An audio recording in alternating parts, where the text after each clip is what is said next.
Everyone. The iOS 26 update officially came out, so let's take a look at it on the iPhone 11 Pro.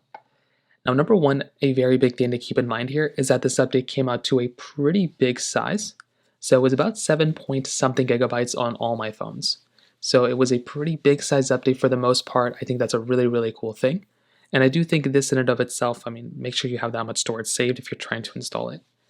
Now, the new Liquid UI that they kind of threw in everywhere, the liquid glass thing, looks really good on a phone like an iPhone 11 Pro. I think it looks very good. It kind of makes things, when you swipe around and kind of move it around, you can see that there's like that little like glassy type of approach, which I think is like really, really cool. It's also evident in applications like Apple Music. If you go through and, see the little toggles, you can see it's completely see-through, or it's at least a little bit better. I didn't like it at first, but I really like it now. There's also a new app animation opening, so when you open up an application, it kind of tosses it right into the display, especially from the dock, and it looks so much nicer. So I definitely do think that in and of itself is a really cool thing they kind of threw in there. It's a really nice little touch.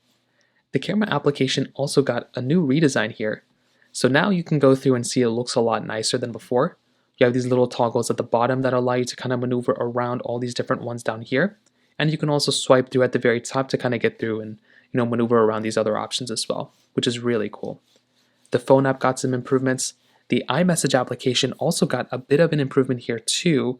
We now have the capability of kind of going through and sending polls within iMessage.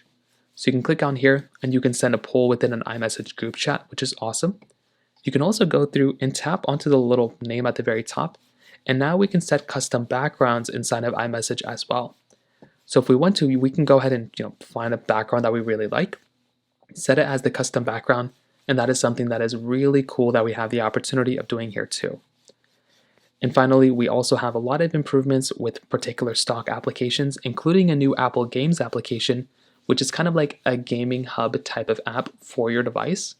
So that's something that's really cool that they kind of threw in here as well. So I think it's a good update, but I would recommend waiting out until the next update comes out. I'd recommend waiting out until iOS 26.1 comes out for a little bit more of an improvement, but that's basically how to use, or that's kind of iOS 26 on the 11 Pro.